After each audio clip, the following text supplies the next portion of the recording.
أعوذ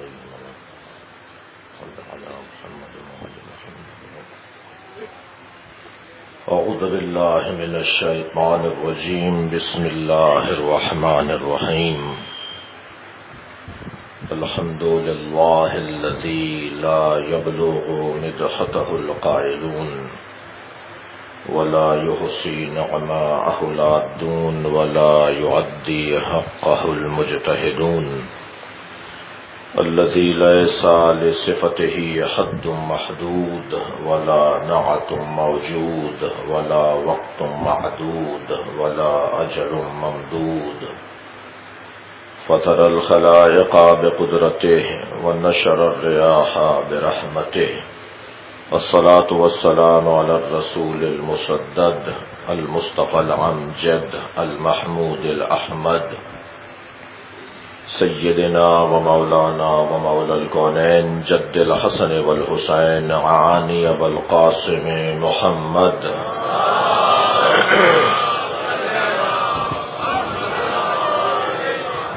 وآله الطيبين الطاهرين المعصومين الذين قال الله إنما يريد الله ليذهب عنكم الرجس أهل البيت ويطهركم تطهيرا.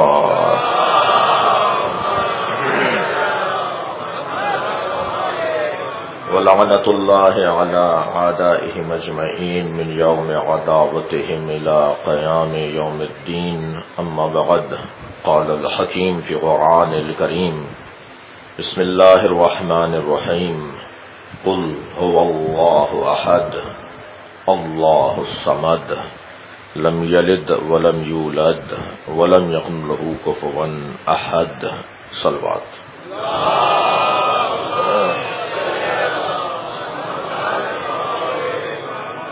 سورہ مبارکہ توحید، اور جیسا کہ ناظم مجلس نے اعلان کیا کہ عقیدہ توحید اور اہل بیت ہو نہیں سکتا کہ کوئی اہل بیت سے دور ہو اور وہ اللہ کا ماننے والا ہو. اسے خاموش، مجبور، مصنوع اللہ تو مل سکتے ہیں، مگر اسے صمد، بے نیاز، لم یلد ولم یولد اللہ نہیں ملے گا. اگر ہم اللہ کی وحدانیت اور اللہ کے بارے میں غور کرنا چاہتے ہیں اور عقیدہ توحید کی پختگی کا سامان کرنا چاہتے ہیں تو لازماً ہمیں دروازہ اہل بیت پر آنا پڑے گا. عزیزان گرامی، فضائل دو طرح کے ہوتے ہیں. میں اپنا مضمون آج شروع کر رہا ہوں. کل ہم نے عزاداری پر غور کیا تھا کہ ہم عزاداری کیوں کرتے ہیں، اس کی اہمیت اور افادیت اور ضرورت کیا ہے، اور عزاداری کی راہ میں آنے والی رکاوٹوں سے متعلق ہم نے کچھ حالات کی طرف بھی توجہ کی تھی. اور اس سلسلے میں آج ایک رابطہ بھی ہوا جو ہم نے کل شہر بھر میں پرچم عزا نصب کیے جاتے تھے اسے جو نہیں کرنے دیا جا رہا، اس حوالے سے آج اس مجلس میں آنے سے قبل ایک رابطہ بھی ہوا ہے، اور مجھے امید ہے کہ اس مجلس کے ختم ہونے سے پہلے ایک مثبت خبر ہم تک پہنچے گی. اور بصورت دیگر پھر عزاداری سے ہم ایک انچ بھی پیچھے نہیں آ سکتے.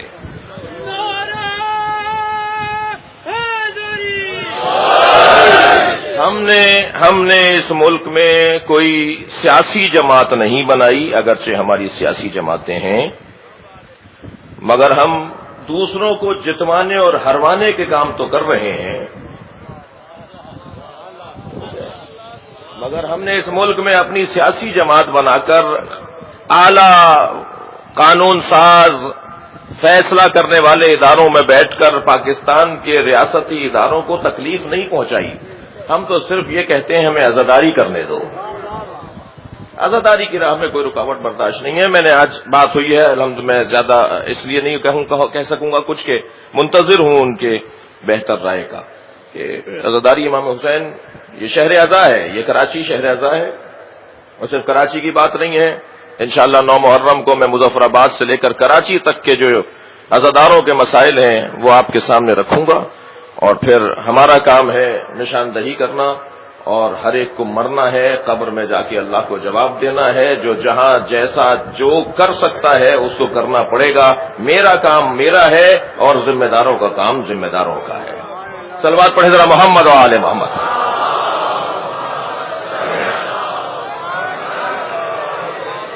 اور یہ والے مفاہیم اور یہ والے مضامین جو ہیں یہ ضمنی ہیں، ذیلی ہیں، ہماری مجالس کا عنوان یہ نہیں ہے۔ یہ تو آپ نے ہمیں موضوع دے دیا تو ہم تھوڑی سی بات بھی کر رہے ہیں، ورنہ اگر آپ نے ہمیں موضوع نہ دیا ہوتا تو ہمارے پاس مفاہیم بیان کرنے کے لیے اہل بیت کی تعلیمات، اہل بیت کے معارف، اہل بیت کی دی ہوئی جو دقت ہے وہ ہمارے پاس اتنی ہے کہ ہمارے پاس وقت تنگ پڑ رہا ہے۔ قل هو اللہ احد، اے میرے حبیب کہہ دیجئے وہ اللہ۔ اچھا، اشارہ تو وہاں کیا جاتا ہے جہاں پہلے کوئی تصور ہو۔ توجہ کر رہے ہیں آپ حضرات؟ عقیدہ توحید کو سننے کے لیے تشریف فرما ہے وہ اللہ۔ کون سا اللہ؟ اللہ اپنے حبیب سے ہوا کہہ کر مشرکوں اور کافروں کو ایک اشارہ دے رہا ہے کہ وہ اللہ۔ اس کا مطلب یہ ہوا کہ انسان کی فطرت میں الوہیت، اللہ کی یاد، اللہ کا ذکر، اللہ کا تصور، اللہ ہے۔ ماننے میں اور مصداق میں غلطی کر رہے ہیں، اپنی پسند کا بنا رہے ہیں۔ طبیعت اور فطرت کہتی ہے کہ اللہ کو مانو۔ دنیا میں کوئی نہیں ملے گا جو آپ کو اللہ کو نہ مانتا ہو۔ آپ ڈھونڈ کر لائیے کسی ایسے فرد کو کہ جو اللہ کو نہ مانتا ہو۔ یہ دہریے، یہ ملحد جو کہتے ہیں کہ جی یہ کائنات خود بخود بنی ہے، یہ جو اس کائنات کے خود بخود بننے کے قائل ہیں وہ ملحد، وہ اللہ کو نہیں مانتے، وہ ایک ایٹم کو مانتے ہیں، وہ ایک دھماکے کو مانتے ہیں، وہ ایک آغاز کو مانتے ہیں جس کے بعد سب چیزیں بننا شروع ہو گئیں۔ میں کہتا ہوں آغاز کو سب مانتے ہیں، کچھ ہیں جو بے عقل آغاز کو مانتے ہیں، کچھ ہیں جو خالق عقل آغاز کو مانتے ہیں۔ دنیا میں کوئی نہیں ملے گا۔ بہت سارے لوگ آپ کو ملیں گے جو بہت ساری باتیں تسلیم نہیں کرتے، مگر ان کو ذرا آپ ان کے من کو ذرا ٹٹولیے تو اندر سے آواز آئے گی کہ ہاں ہم بھی اسے مانتے ہیں۔ جی مجھے شیعوں میں کوئی نہیں ملا جو تقلید کو نہ مانتا ہو۔ تقلید نہیں کرتے وہ اور بات ہے، تقلید نہ ماننا اور بات ہے۔ مجھے کوئی شیعوں میں، کوئی آپ ڈھونڈ کے لائیے گا، کوئی ایک شیعہ مجھے ڈھونڈ کے دکھائیے جو تقلید کا اقرار نہ کرتا ہو۔ ابھی کسی الجھن کا شکار ہے، کہتا ہے میں نہیں مانتا۔ میرے ساتھ ایک صاحب تھے حج کے سفر کے اوپر، سارے رستے کہتے تھے میں کسی مجتہد کو نہیں مانتا، میں کسی تقلید کو نہیں مانتا۔ تو جب حج کرنے لگے تو احرام صحیح باندھا انہوں نے، نیت صحیح کر رہے تھے، تلبیہ صحیح پڑھ رہے تھے، 24 چیزیں جو حرام ہو جاتی ہیں ان سب کا ان کو پتا تھا۔ میں نے کہا جی یہ آپ کو کس نے بتایا؟ کہنے لگے تحفۃ العوام میں لکھا ہوا ہے۔ صلوات پڑھ لینا محمد و آل محمد۔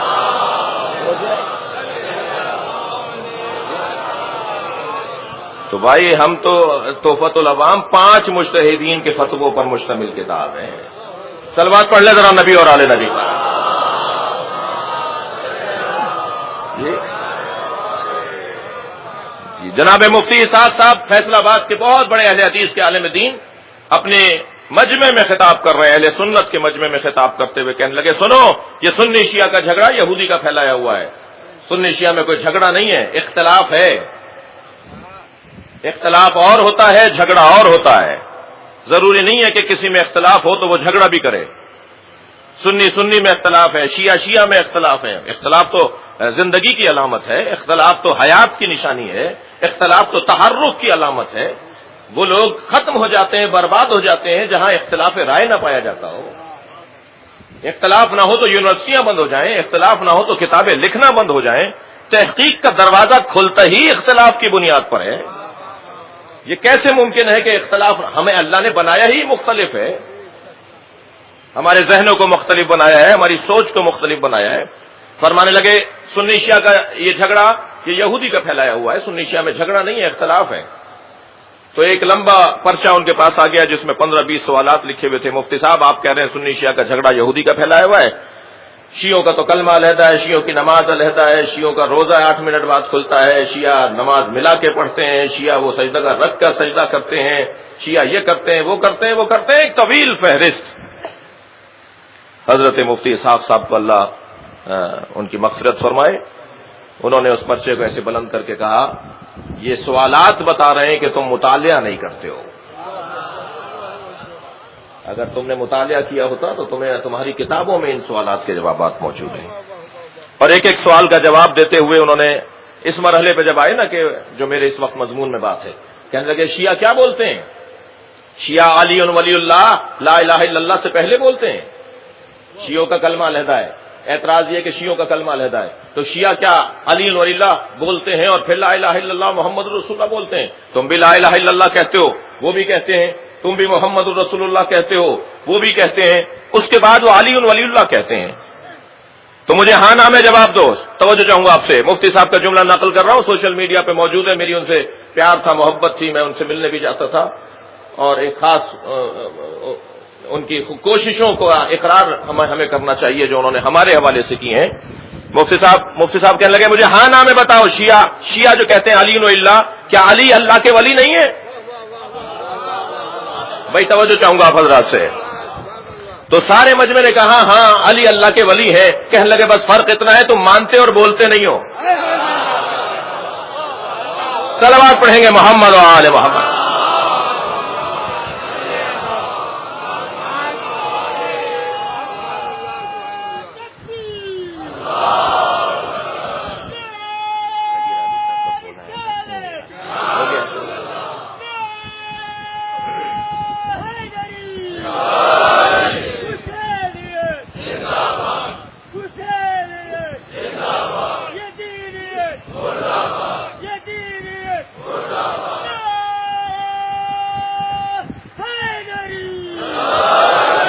میں اس فرش اعضا سے آپ کے ساتھ مل کر سندھ حکومت، کمشنر کراچی اور خاص طور پر ڈی جی رینجرز کے لیے دعا گو ہوں کہ انہوں نے ہمارے کیے گئے کل کے مطالبے کو تسلیم کر لیا ہے۔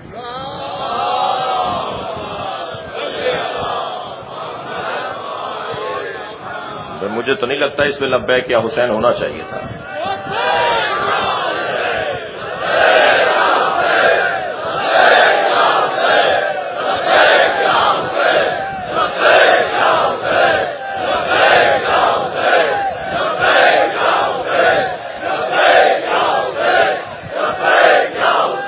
صلوات پڑھیں گے محمد و آل محمد پر۔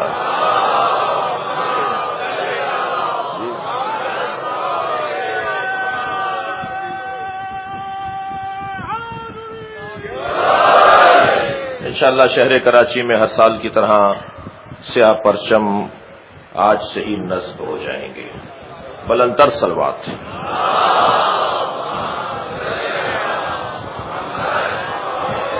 آپ اس سے بہتر صلوات ہدیہ کر سکتے ہیں تو ہدیہ کریں۔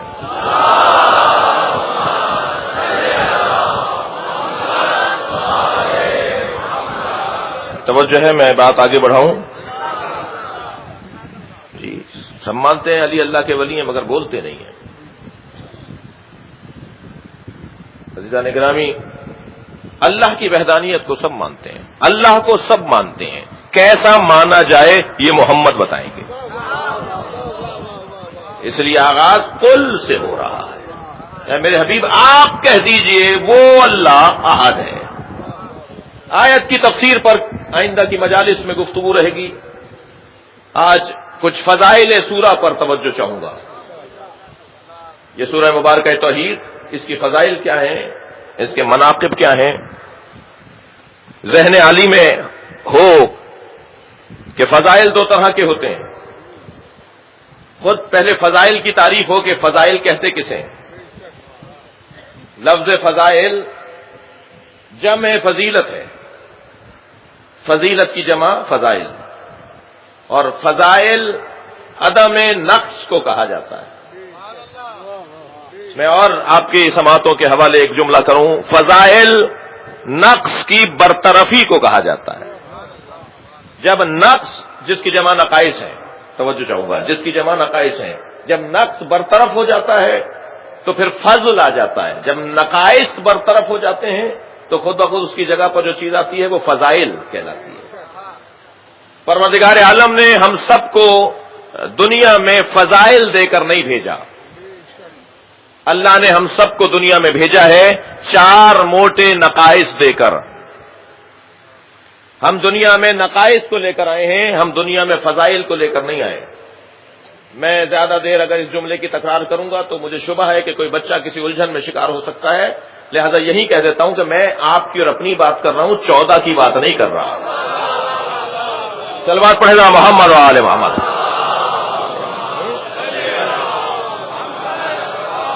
یہ جو 14 ہستیاں ہیں یہ پیدائشی فضائل لے کر آتے ہیں۔ میں آپ کی اور اپنی بات کر رہا ہوں کہ ہم پیدائشی طور پر فضائل لے کر نہیں آتے، ہم پیدائشی طور پر 4 موٹے موٹے نقائص لے کر آتے ہیں۔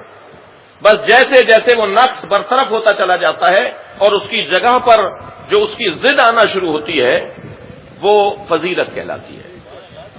توجہ بڑی نا، وہ اس کی فضیلت کہلائے گی، وہ فضیلت کہلائے گی۔ وہ کون سے 4 نقائص ہیں جو ہم دنیا میں لے کر آتے ہیں؟ سب سے پہلا نقص جو ہم دنیا میں لے کر آتے ہیں وہ ہے جہالت۔ ہم میں سے کوئی پیدائشی ڈاکٹر نہیں ہے، ہم میں سے کوئی پیدائشی وکیل نہیں ہے، ہم میں سے کوئی پیدائشی عالم مجتہد نہیں ہے، ہم میں سے کوئی پیدائشی انجینئر نہیں ہے۔ واللہ اخرجکم من بطون امہاتکم لا تعلمون شیئا، یہ قرآن کہہ رہا ہے کہ اللہ نے تمہیں ماں کے شکم سے اس حالت میں دنیا میں بھیجا کہ تم شے کے بارے میں نہیں جانتے تھے، اشیاء تو بہت زیادہ ہوتی ہیں، تم کسی ایک چیز کے بارے میں نہیں جانتے تھے، تمہیں جہالت کے ساتھ بھیجا تھا، تم کچھ نہیں جانتے تھے۔ اچھا، جو چیزیں تم جانتے تھے وہ علم نہیں تھا، وہ علم نہیں تھا، وہ فطرت تھی۔ بھوک کا احساس، گرمی سردی کا احساس، جی تکلیف کا احساس، یہ علم نہیں ہے، یہ فطرت ہے۔ جی بھوک لگ رہی ہے تو ماں کی طرف لپک رہا ہے، یہ ابھی نہیں پہچان رہا کہ میری ماں حقیقی کون سی ہے، جو اسے دودھ دے گی، جو اسے غذا دے گی، یہ اس کی طرف لپکے گا۔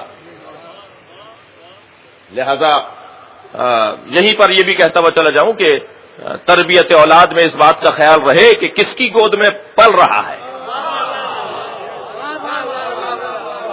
توجہ ہے، کس کا دودھ پی رہا ہے۔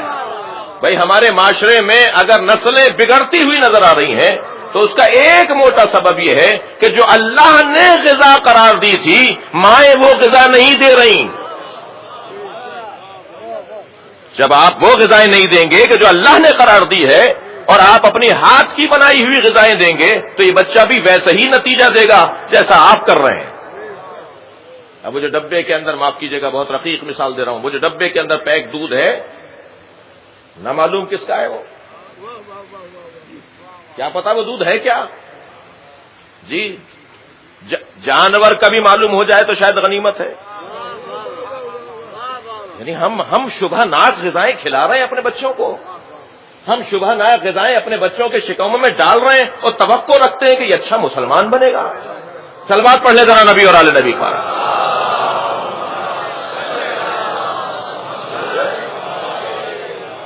عزیزان گرامی ذرا محسوس کریں، جب دنیا میں ہم آتے ہیں تو ہم کوئی شے جان کر نہیں آتے، بلکہ ہم لا تعلمون شیئا، ہم اس دنیا میں جاہل آتے ہیں، یہ ہمارا نقص ہے، ہمارا نقص ہے۔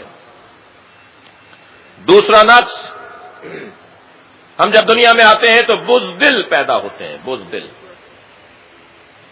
جی البتہ بہت ساری مثالیں ممبر کے آداب و تہذیب کے مطابق ان سے گریز کرنا پڑتا ہے۔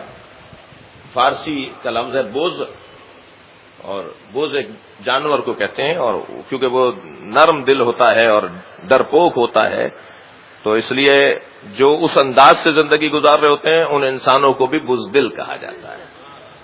جی کارنداری بز بخر، یہ ہمارے بزرگ بیٹھے ہوئے ہیں، یہ پرانے محاوروں میں یہ بات کرتے تھے۔ بزدل یہ پیدائشی طور پر بزدل ہے، شجاع نہیں ہے، بزدل ہے۔ آپ اس کو ذرا گھور کے دیکھیے، ذرا آپ اسے اس کم سن کو جب یہ دنیا میں آیا ہے، جب یہ آیا ہے ذرا اس کو آپ گھورا کیے، ذرا اس کو آپ ڈانٹیے تو یہ رو پڑے گا. بہادر نہیں ہے، یہ شجاع نہیں ہے، یہ بزدل ہے. یہ بزدل ہے، ڈرتا ہے، جب بات بات میں روتا ہے. آپ نے دیکھا ہے کہ زیادہ بچے اور عورتیں زیادہ جلدی رو جاتی ہیں نا. بچے بھی جلدی رو پڑتے ہیں اور عورتیں بھی جلدی رو پڑتی ہیں. شاید پروردگار عالم نے جو عورتوں کو قاضی بننے کی اجازت نہیں دی ہے، اس کا بھی ایک سبب یہی ہے کہ اگر ان کے سامنے کسی مجرم نے آنسو بہائے تو یہ اسی کے حق میں فیصلہ سنا دیں گے. تو وہ کام ہی انہیں نہ تو جو کر نہ سکتی ہیں. صلوات پڑھے ذرا محمد و آل محمد.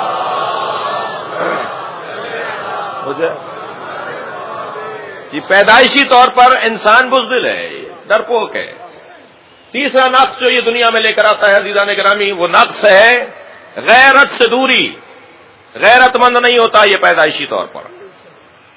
غیرت مند نہیں ہوتا، جیسا ڈال دیا ایسے پڑا ہوا ہے. جس نے اٹھا لیا یہ اس کی گود میں چلا گیا. پڑوس کی بچی نے آ کے کہا کہ خالہ مجھے دے دو، مجھے اچھا لگتا ہے، تھوڑی دیر میں لے آؤں گی. جب اماں کو یاد آیا کہ میرا بچہ پڑوس میں گیا تھا تو معلوم کہ پڑوس سے پڑوس میں چلا گیا، اس پڑوس سے اس پڑوس میں چلا گیا. جس نے چاہا اسے گود میں لے لیا. تو یہ غیرت مندی کہاں ہے بھائی؟ اگر آپ کی توجہات میرے ساتھ ہے تو ایک جملہ ہدیہ کر رہا ہوں. اگر کوئی انسان کسی اور کی گود میں پلے تو وہ بے غیرت ہے. اگر پورا ملک کسی اور کی گود میں پل رہا ہو. صلوات پڑھے محمد و آل محمد.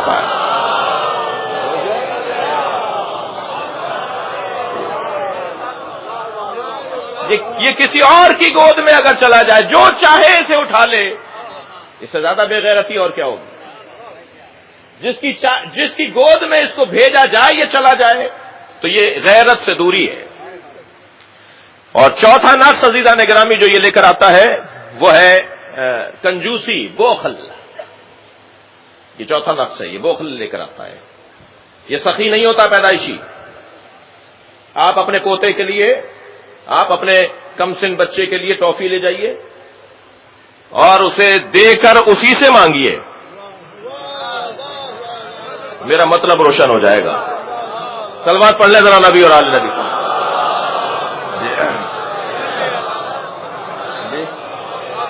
یہ آپ کی دی ہی جو ہے وہ ٹافی کو اور اس کو واپس نہیں کرے گا. اس کا چہرہ آپ دیکھ رہے ہوں گے. اگر بہت بڑا بچہ ہوا ہو جائے، بہت بڑا بچہ اگر ہوا اور اس نے آپ کو آپ کی دی ہوئی ٹافی لوٹا دی اور آپ نے اسی کے سامنے اس کی پیکنگ کو کھول کر کھانا چاہا تو پھر چہرے کا رنگ بدلتا ہوا دیکھیے گا. اور پھر اس ٹافی کو ذرا منہ کی طرف لے جائیے، پھر چہرے کا رنگ دیکھیے گا. بالآخر آگے بڑھ کر کہے گا میری ٹافی واپس کیجیے. میں تو سمجھ رہا تھا کہ آپ مذاق کر رہے ہیں.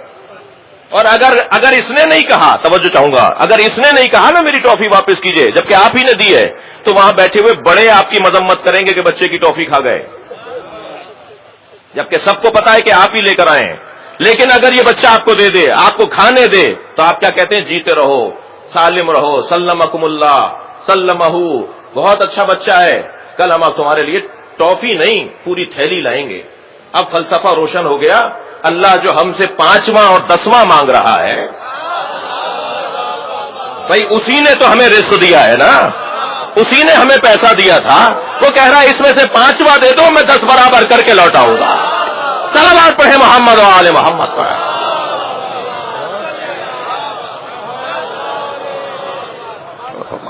یہ 4 نقص لے کر عزیزو ہم دنیا میں آتے ہیں، اور ان نقصوں اور نقائص کی برطرفی جو ہے وہ ہے فضائل کا عنوان. پھر وہ فضائل کہلائیں گے. اب جہل برطرف ہوتا جائے گا، جو چیز اس کی جگہ آئے گی وہ ہے علم. جی، اب بزدلی برطرف ہوتی چلی جائے گی، اس کی ضد ہے شجاعت. اب بخل برطرف ہوتا چلا جائے گا تو اس کی ضد ہے سخاوت. توجہ ہے عزیزان گرامی. اب غیرت سے دوری ہوتی چلی جائے گی، یعنی بے غیرتی سے دوری ہوتی چلی جائے گی، تو اس کی ضد ہے عزت. یعنی بے غیرتی کا زائل ہونا، برطرف ہونا، جو اس کی جگہ پر کسی چیز کو لے کر آئے گا وہ ہے عزت. پھر عزت بڑھنے لگے گی، پھر عزت کہلانے لگے گی. اچھا، اب شجاعت کی تعریف ہے. غیرت یعنی عزت کی تعریف ہے، جی سخاوت کی تعریف ہے، علم کی تعریف ہے، ان تمام مفاہیم کی تعریفیں لکھی ہیں. یہ جو مائک ہے نا اس کی بھی تعریف ہے، یہ جو ممبر ہے جس میں میں بیٹھا ہوں اس کی بھی تعریف ہے، آپ کی بھی تعریف ہے، میری بھی تعریف ہے، حتی تعریف کی بھی تعریف ہے. اہل منطق تعریف کی بھی تعریف کرتے ہیں. علم کی تعریف کیا ہے؟ فضائل کی بات کر رہا ہوں. سورہ مبارکہ توحید کے فضائل بیان کرنے کے لیے تمہید میری ممکن ہے لمبی ہو جائے، مگر شاید سننے کی بات ہو. جی علم کی تعریف کیا ہے؟ سخاوت کی تعریف کیا ہے؟ عزت کی تعریف کیا ہے؟ شجاعت کی تعریف کیا ہے؟ اچھا خود تعریف کی تعریف کیا ہے؟ علماء کرام تشریف فرما ہیں، عربی ادبیات سے منطق کا علم جاننے والے بیٹھے ہوئے ہیں. علم کی تعریف ہے کہ جامع الافراد اور مانع الاغیار. جب کوئی چیز بن کر سامنے آئے تو وہی اس کی مکمل تعریف ہوتی ہے. اس ممبر کو سمجھانے کے لیے مجھے کوئی ایسا جملہ کہنا پڑے گا جو اس سے ہٹ کر جو چیزیں ہیں وہ اس جملے کے اندر شامل نہ ہوں، اور جو اس کے اندر جڑی ہوئی چیزیں ہیں وہ اس جملے میں شامل ہو رہی ہوں. اب علم کی تعریف کیا ہے؟ علم کی تعریف مختلف لوگوں نے مختلف کی ہیں، اور اہل دقت نے، اہل عرفان نے، اہل علم کلام نے، اہل منطق نے تعریف کی ہے کہ اشیاء خارجی کا، توجہ ہے علم کی تعریف کر رہا ہوں، اشیاء خارجی کا حواس خمسہ کے ذریعے جزو ذہن بننا اسے علم کہا جاتا ہے. میں نے کیٹو کا پہاڑ دیکھا، یہ بہار ہے، شے ہے، خارجی شہر ہے، شے ہے، بہار ایک چیز لگی ہوئی ہے، بنی ہوئی ہے. میری آنکھوں نے کیٹو کا پہاڑ دیکھا. اب 50 سال کے بعد بھی اگر میرے سامنے کیٹو کے پہاڑ کی بات ہوگی تو میں بتا دوں گا کہ وہ کیا ہے. اب میرے ذہن میں کیٹو کا پہاڑ نہیں ہے، اس کا علم ہے. لہذا علم جگہ نہیں گھیرتا، توجہ کر رہے ہیں، مادہ جگہ گھیرتا ہے، علم جگہ نہیں گھیرتا. میرے اور آپ کے پاس جتنی معلومات ہیں وہ اسی حافظے میں ہے نا. اپنے اس حافظے کو اگر میں کاغذ پر اتارنا شروع کروں تو آپ کی اور میری معلومات کاغذ پر اتریں گی تو ایک بہت بڑا کتاب خانہ تیار ہو جائے گا. تو یہ کاغذ پر علم نہیں ہے، یہی تو بتایا جا رہا ہے. یہ کاغذ پر علم نہیں ہے، علم وہ ہے جو کاغذ سے نکل کر ذہن میں آ جائے، اور جب ذہن سے اعضاء و جوارح تک منتقل ہو جائے تو یہی نور بن جاتا ہے. یہ جو کہا گیا ہے نا العلم نور، علم نور ہے. یہ کون سا علم ہے جو نور ہے؟ وہ کون لوگ ہیں جو عالم ہیں مگر نور نہیں رکھتے؟ وہ کون لوگ ہیں جن کے پاس معلومات ہیں مگر ان کے پاس روحانیت نہیں ہے؟ وہ کون لوگ ہیں جن کا علم اثر ہی نہیں کرتا؟ وہ ہیں جنہوں نے کان سے سنا ہے، ذہن میں بسایا ہے، کسی ضرورت کے موقع کے اوپر وہ اسے پیش کر دیں گے اور اپنی معلومات کو وہ لوگوں تک منتقل کرتے رہیں گے. ہو چکا ہے فیصلہ؟ جی ہم نے ابھی یہاں اعلان کر دیا ہے. جناب فیصل رضا عابدی صاحب ہر سال خرچہ کرتے ہیں، اور جو عزاداری میں خرچہ کرتا ہے اللہ اس کے رزق میں اضافہ فرمائے. امام حسین کے خدمت گزاروں کے لیے، عزاداری کے خدمت گزاروں کے لیے باواز بلند تر صلوات.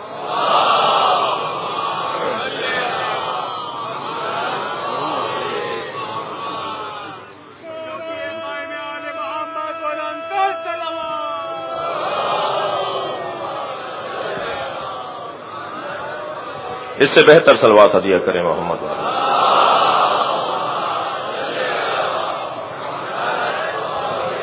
وقت کی بڑی شدید تنگی ہے اور وقت کے دامن میں گنجائش بہت ہی قدرے رہ گئی ہے. میں چاہوں گا کہ اپنا اس مضمون کو مکمل کروں کہ علم کی تعریف، شجاعت کی تعریف، عزت کی تعریف، سخاوت کی تعریف، یہ سارے فضائل ہیں جو ہم دنیا میں لے کر نہیں آتے. اللہ جنہیں یہ فضائل دے کر بھیجتا ہے وہ خانوادہ پیغمبر کا خانوادہ ہے، اور ہمیں انہیں دیکھ کر یہ فضائل حاصل کرنے ہیں. تو اب علم کی تعریف ہو چکی کہ اشیاء خارجی کا حواس خمسہ کے ذریعے جزو ذہن بننا اسے علم کہا جاتا ہے. عزیزان گرامی، سخاوت کی تعریف کیا ہے؟ سخاوت کا ہرگز تعلق پیسے سے نہیں ہے. دقت فرمائیں، سخاوت کا کوئی تعلق پیسے سے نہیں ہے. خبردار صاحبان ثروت نہ اس پر موٹے ہوں اور چوڑے ہوں کہ ان کے پاس پیسہ ہے، اور خبردار ٹھیلا لگانے والا مایوس نہ ہو کہ اس کے پاس پیسہ نہیں ہے. اس لیے کہ سخاوت کا کوئی تعلق پیسے سے نہیں ہے. ایک نوجوان میری خدمت میرے پاس آیا، شاگرد تھا، طالب علم تھا، کہنے لگا اس آیت کی تفسیر کیا کریں گے آپ؟ کیا کہہ رہا ہے اللہ قرآن مجید میں؟ والذین ينفقون فی السراء والضراء، وہ خاندان جو دارائی میں بھی عطا کرتا ہے اور ناداری میں بھی عطا کرتا ہے. بھائی پیسہ ہوتا ہے تب عطا کرنا تو سمجھ میں آتا ہے، پیسہ نہ ہو تب عطا کرنے کا کیا مطلب ہے؟ اور قرآن کہہ رہا ہے کہ کچھ لوگ ایسے ہیں جب ان کے پاس نہیں ہوتا تب بھی دیتے ہیں. تو کہنے لگے یہ کیسے سمجھیں گے؟ میں نے کہا جی آپ بتائیے آپ کے ذہن میں کیا ہے؟ کہا حضور پیسے ہوں گے تو سخی ہوں گے. میں نے کہا یہی غلط فہمی ہے، تم سخی ہوتے تو پیسہ ہوتا. صلوات پڑھیں گے محمد و آل محمد.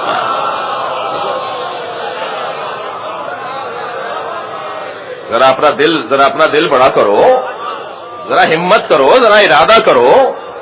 تم اہل بیت کے سیرت پر عمل کرتے ہوئے اللہ کی راہ میں کچھ دو، پھر دیکھنا کہ اللہ کتنا تمہارا رزق بڑھاتا ہے. اور تم پیسہ دو گے، اللہ تمہیں اس کے بدلے میں بہت کچھ دے گا. عزت دے گا، شہرت دے گا، احترام دے گا، مقام دے گا، منصب دے گا. توجہ کی؟ تو یہاں پر سخاوت کی تعریف یہ ہے کہ ایک کیفیت نفسانی ہے، ایک ملکہ نفسانی ہے، ایک اہلیت ہے کسی کے کام آنے کی. جب آپ کسی کے کام آنا اپنی اہلیت ثابت کر دیں گے تو آپ سخی ہیں. میں اگر چند ہزار روپے کسی کو نہیں دے سکتا تو مسکراتا ہوا چہرہ تو دے سکتا ہوں، میں اسے کوئی رستہ تو بتا سکتا ہوں، اسے کوئی رہنمائی تو کر سکتا ہوں. یہ ہے سخاوت کا عنوان. میں بہت جلدی میں ہوں، مجھے اندازہ ہے کہ یہ چاروں فضائل جو ہیں ان کے اندر حسین پیغامات اور مفاہیم موجود ہیں، لیکن کیونکہ اپنے وقت پر بات مکمل کرنی ہے. تیسرا مفہوم فضیلت وہ ہے شجاعت. شجاعت آستینے لوٹ لینے کو نہیں کہا جاتا. جو سامنے آیا انہوں نے گھوسا مار دیا، انہوں نے تھپڑ مار دیا، انہوں نے مکہ مار دیا، آستینے لوٹ لی، جی ہم یہ کر دیں گے وہ کر دیں گے، یہ شجاع نہیں ہے. بعض اوقات یہ دہشت گرد ہوتے ہیں. ایسے لوگ بعض اوقات نفسیاتی بیمار ہوتے ہیں. یہ ضروری نہیں ہے کہ یہ شجاع ہو. شجاعت کہتے کسے ہیں؟ طویل گفتگو کو ترک کر کے 2 مصروں میں شجاعت کی تعریف کر رہا ہوں. عزیزان گرامی، شاعر کہتا ہے کبھی رسی گلے میں ہے، کبھی خیبر ہے ہاتھوں پر. شاعر نے 2 مصروں میں تعریف کی ہے شجاعت کی. کبھی رسی گلے میں ہے، کبھی خیبر ہے ہاتھوں پر. جہاں جیسی ضرورت ہے وہاں ویسی شجاعت ہے.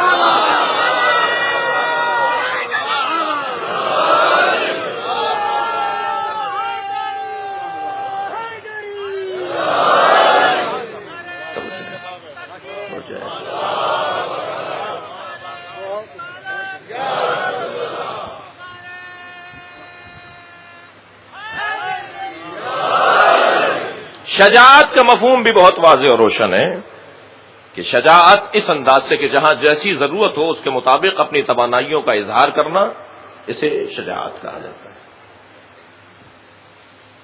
جی اللہ اکبر، یہ پیدائشی شجاع ہیں بھائی. مولائی مجمع بیٹھا ہے، فضائل سننے کے لیے تیار ہیں. یہ پیدائشی شجاع ہیں. عرب کا دستور تھا کہ جب مکے میں کوئی بچہ پیدا ہوتا تھا تو اسے خانہ کعبہ کے قریب رکھے ہوئے ایک سفید پتھر پہ لے جا کے لٹا دیتے تھے، اور لوگ جب پیچھے ہٹتے تھے تو ایک اژدہا نکل کر آتا تھا. اگر وہ اس بچے کو تکلیف پہنچاتا تھا تو ماں باپ کی مذمت ہوتی تھی کہ حلال رستے سے یہ نہیں آیا. اگر اس بچے کو وہ تکلیف نہیں پہنچاتا تھا اور سونگھ کر واپس چلا جاتا تھا تو لوگ ماں باپ کو مبارکباد دیتے تھے کہ اس کا آنے کا رستہ ٹھیک ہے. جب میرے مولا علی کی ولادت ہوئی تو فاطمہ بنت اسد خانہ کعبہ سے بچے کو لے کے چلیں. حضرت ابو طالب نے اپنے لال کو گود میں لیا تو کہیں سے کابل آبار اور کہیں سے یہودی اور کہیں سے عیسائی عالم آگے بڑھے. ابو طالب تمہیں مکے کا دستور نہیں پتا؟ اپنے بچے کو لٹاؤ اس پتھر پر. اب میں آپ کی ولائی سماعتوں سے ایک سوال کروں، ابو طالب کو کیا اس طرح کے نہ لٹائیں؟ ایک مرتبہ حضرت ابو طالب نے اس سفید پتھر پہ حضرت علی کو جا کے لٹا دیا. پیچھے ہٹے تو اژدہا نکل کر آیا. علامہ عسکری نے اس روایت کو لکھا ہے کہ ایک مرتبہ اس اژدہے نے جیسے پھن پھیلایا، میرے مولا نے اپنے ننھے سے ہاتھ کو فضا میں بلند کیا اور اس کے منہ میں ہاتھ ڈال کر ایک جانب سے اس کے، اب کیونکہ شاعروں نے یہ لفظ استعمال کیا اس لیے میں استعمال کر رہا ہوں، میرے مولا نے اس کے منہ میں ہاتھ ڈال کے اس کے کلے کو پکڑا. شاعروں نے کلے اجدر کا ذکر کیا ہے نا. اور پھر دوبارہ ایک اور ہاتھ فضا میں بلند کیا، اس کی دوسری جانب سے منہ پکڑا اور دونوں جانب سے اسے چیر ڈالا. عربی زبان میں سانپ کو حیا کہتے ہیں اور کسی چیز کے چیرنے کو درہ کہتے ہیں. جیسے ہی سانپ دو نیم ہو کر گرا تو مجمع نے پکار کے کہا حیا درہ حیا درہ حیا درہ. اور حیا درہ جب کثرت استعمال سے کہا جائے گا تو ہے درہ ہے درہ ہے درہ.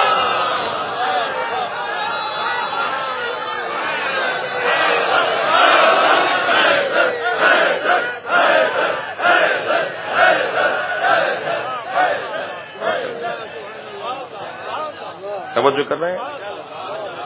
الحمدللہ مجھے اور آپ کو اعزاز حاصل ہے کہ ہم جس کے دروازے پر بیٹھے ہیں وہ گہوارے میں اژدہے کو چیرنے والا علی ہے. اور کیا، یہ پیدائشی شجاع ہیں، سخی ہیں، یہ صاحب عزت ہیں اور صاحب علم ہیں. یہ فضائل جیسے اللہ نے اہل بیت کو وہبی دیے ہیں، یعنی اللہ نے انہیں فضائل دے کر بھیجا ہے، ایسے ہی قرآن مجید کے سوروں کے بھی کچھ فضائل ہیں. کل بات ہوگی کہ سورہ مبارکہ توحید کے فضائل کیا ہیں، مگر میں نے ان 4 فضائل میں ایک فضیلت کا ذکر کیا اور وہ ہے عزت. عزیزو، ہمیں ہر وہ شخص اچھا لگنا چاہیے جو اپنی بھی اور اپنی قوم کی بھی عزت بڑھانے کا اہتمام کرتا ہو. اور عزت کی تعریف یہ ہے کہ وہ اپنے اندر کسی کو جگہ بنانے نہ دے. اور طلب بات ہے، آپ کیل کو تصور میں لائیے. کیل، میخ، جسے پرانی فارسی میں میخ کہتے ہیں، میخ، ایک کیل تصور میں لائیے. یہ جو میخ ہے یہ کبھی دیوار میں داخل کی جاتی ہے تو 2-4 ضربتوں کے بعد وہ کیل دیوار میں چلی جاتی ہے، دیوار جگہ بنانے دیتی ہے. اب وہ جتنی ضربتوں کے بعد جائے اتنا ہی اس نے اپنی عزت کو بچایا اور بالآخر اپنی عزت سے ہاتھ اٹھا لیا. یہی کیل جب لکڑی میں داخل کی جاتی ہے تو شاید ایک ہی ضربت میں چلی جاتی ہے، تو دیوار اور لکڑی کی نسبت زیادہ عزت مند دیوار ہے.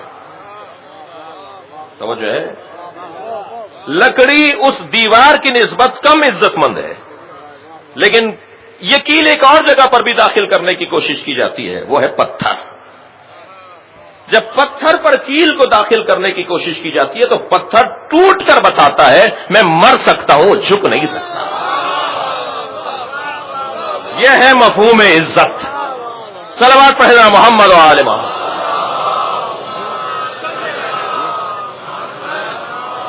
اسے کہتے ہیں عزت. جو اپنے آپ کو ختم کرنے کو تیار ہو جائے مگر غیر کو جگہ نہ بنانے دے، اسے کہتے ہیں حسین.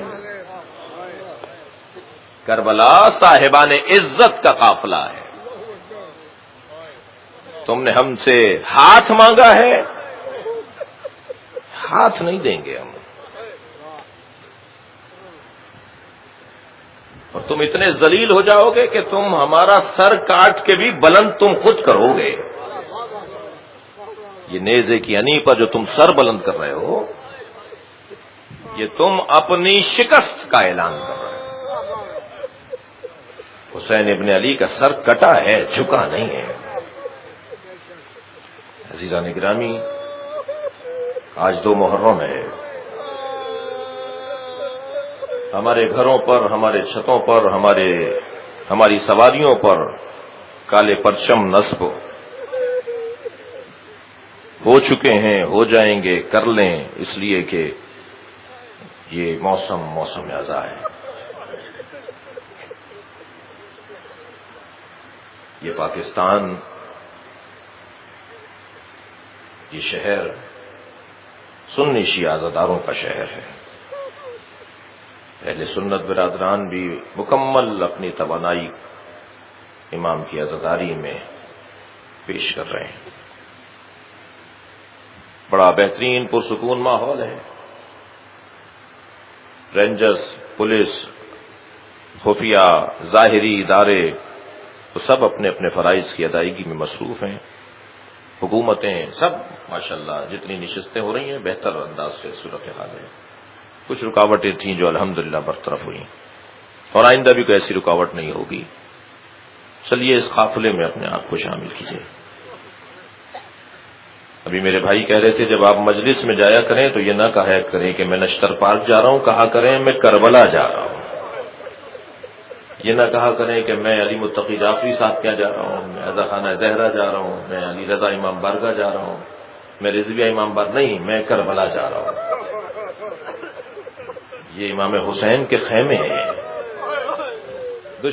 دشمن اتنا بے وقوف ثابت ہوا، اس نے کل کربلا میں کپڑے کے خیمے جلائے تھے، آج پوری دنیا میں RCC کے خیمے بنے ہوئے ہیں، پختہ عمارتیں حسین کے نام پر بنی ہوئی ہیں۔ یہ امام حسین کے خیمے ہیں، اور ان میں آنے کے لیے مجھے اجازت نہیں ہے کہ میں کسی سے شناختی کارڈ پوچھوں۔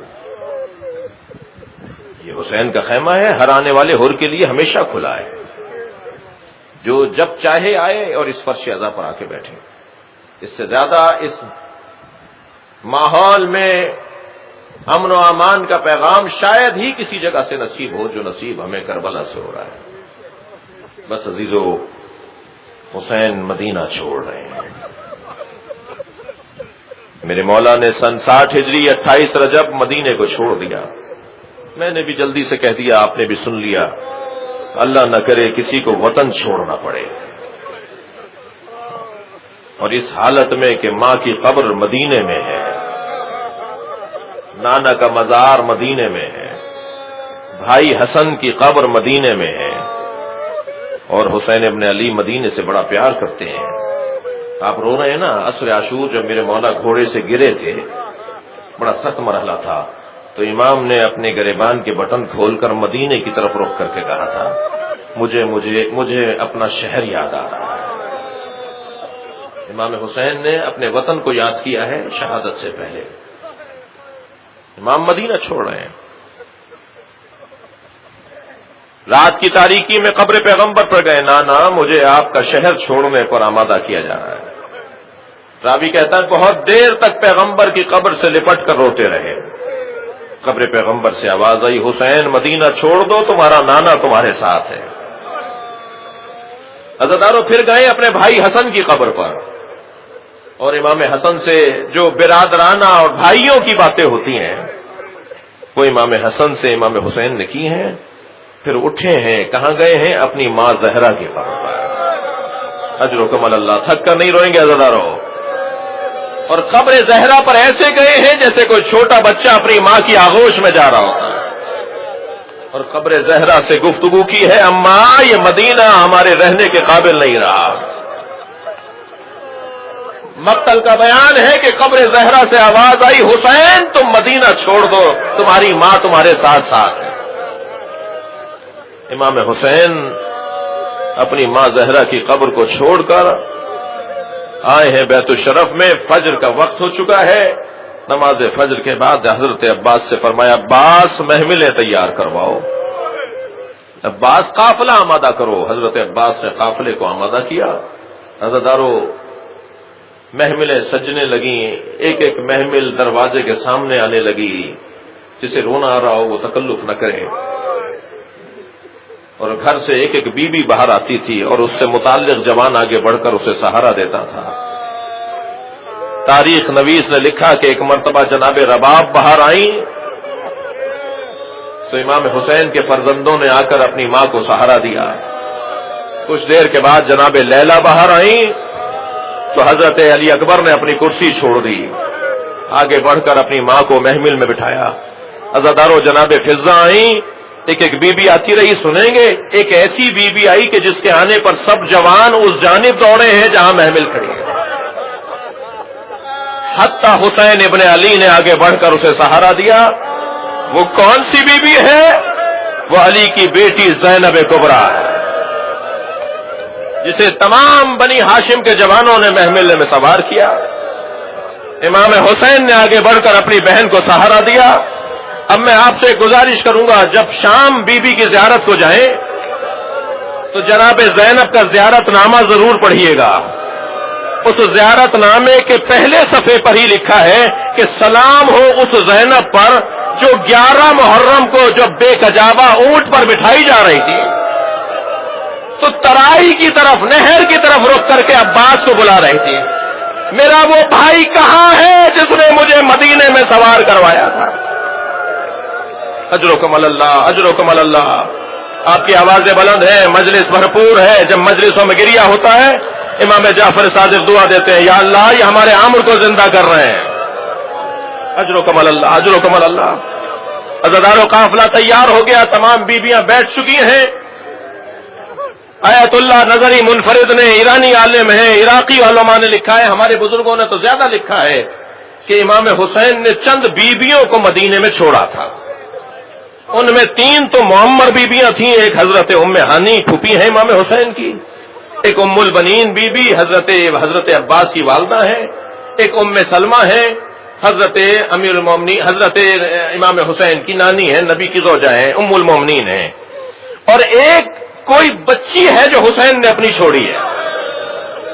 اب نام میں مختلف راویوں نے مختلف لکھے ہیں، مگر بعض بزرگ علماء نے لکھا ہے کہ کوئی ایک بیٹی ہے حسین کی جسے چھوڑ کر جا رہے ہیں۔ اس میں بھی بحث اور مباحثہ ہے کہ کیا سبب تھا چھوڑنے کا، لیکن جب قافلہ تیار ہو گیا تو اس بچی کی گود میں علی اصغر ہے، اور مختلف بیویوں نے چاہا کہ علی اصغر کو اس کی گودی سے لے لیں، مگر حسین کا یہ بچہ گود نہیں چھوڑا۔ تھکیں گے نہیں عزادارو، امام حسین ایک مرتبہ اپنا گھوڑا چھوڑ کر آ گئے، آئے قریب اور اپنی بچی کے گود میں بچے کو دیکھا اور کان میں کچھ دعا پڑھنا شروع کیے۔ راوی کہہ رہے ہیں کہ حسین دعا پڑھ رہے تھے، اور زبان حال یہ کہہ رہا ہے کہ حسین کان میں کہہ رہے تھے، علی اصغر تمہارے بغیر تو ہماری قربانی مکمل نہیں ہوگی۔ بچے نے ایک مرتبہ بہن کی گودی چھوڑ دی۔ امام حسین نے اپنے اس بچے کو گود میں لیا، اس کے ماں کے حوالے کیا، قافلہ تیار ہوا۔ عزادارو ایک منزل اور لیجئے گا، قافلہ آگے بڑھا۔ ابھی قافلہ مدینے سے باہر گیا تھا کہ حضرت عباس بہت عجلت میں تشریف فرما ہوئے، کہا مولا ہمارے قافلے کے پیچھے ایک مختصر سا قافلہ چل رہا ہے۔ حضرت نے فرمایا تم نے پوچھا کس کا قافلہ ہے؟ کہ مولا صحابی پیغمبر ہیں حضرت عبداللہ ابن عرمہ غفاری۔ حضرت نے فرمایا تم نے میرے نانا کے صحابی سے پوچھا کہ کہاں کا ارادہ ہے؟ کہا بس یہ کہتے ہیں کہ مجھے حسین کے ساتھ ساتھ چلنا ہے۔ یہ جملہ سنا میرے مولا حسین نے ذوالجنہ کو آواز دی مجھے نانا کے صحابی تک پہنچا دے۔ جب جا کر حسین نے دیکھا تو کیا دیکھا؟ ہاتھوں میں راشا ہے، کمر خمیدہ ہے، بھویں سفید ہیں، اور گھوڑے پر بیٹھا نہیں جا رہا، کبر سنی کی وجہ سے ان کے بدن میں سکوت نہیں ہے۔ ایک بیٹا ہے اور ایک غلام ہے جو ان کی ہمراہی کر رہا ہے۔ امام نے آگے بڑھ کر کہا ہے نانا کے صحابی اس بڑھاپے میں کہاں کا ارادہ ہے؟ آپ کہاں جانا چاہتے ہیں؟ کہنے لگے حسین تم کمسن تھے، نبی خطبہ دے رہے تھے، تم مسجد میں داخل ہوئے، تمہارا کرتا تمہارے پیر میں الجھا، تم زمین پر گرے، نبی نے ممبر چھوڑ دیا، تمہیں اپنی گود میں لے کر ممبر پر بٹھایا اور ہم سب سے مخاطب ہو کر کہا میرے اس حسین کو اچھی طرح پہچانو، اگر یہ اپنے بچوں کے ساتھ مدینہ چھوڑ رہا ہو اور تم میں سے کوئی زندہ رہ جائے، میرا حسین تنہا نہ جانے پائے، اس کی مدد ضرور کرنا۔ حسین میں بوڑھا ضرور ہوں مگر مجھے تمہارے نانا کی وصیت پر عمل کرنا ہے، میں تمہارے ساتھ وہاں جاؤں گا جہاں تم جاؤ گے۔ حضرت امام حسین نے بڑھ کر کہا اے نانا کے صحابی پھر چلیے ہمارے ساتھ قافلے میں آ جائیے، علی اکبر آپ کی خدمت کریں، عباس آپ کے کام آئیں گے۔ سنیں گے عزادارو کیا کہا عبداللہ غفاری نے؟ ہاتھ جوڑ کر کہا حسین تمہارا قافلہ آگے چلے گا، میرا قافلہ پیچھے چلے گا۔ امام نے فرمایا آپ اصرار کیوں کر رہے ہیں؟ کہ اس قافلے میں زینب کی سواری ہے، میں اس قافلے میں کیسے چلوں جس میں نبی زادیاں ہوں؟ اے عبداللہ ابن عروہ غفاری تم اگر کربلا میں 11 محرم کو ہوتے تو دیکھتے زینب کے سر سے چادر اترتی رہی، کوئی نہ تھا جو یہ کہتا یہ نبی ذاتی ہے، یہ علی کی بیٹی ہے، اس کی حیا کرو۔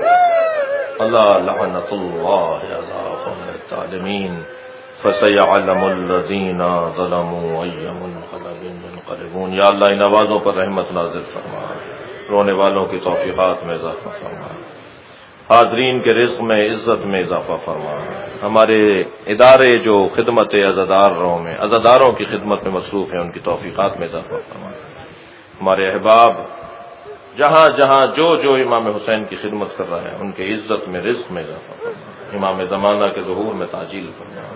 ربنا آتنا فی الدنیا حسنۃ وفی الآخرۃ حسنۃ وقنا عذاب النار۔ اللهم صل علی محمد۔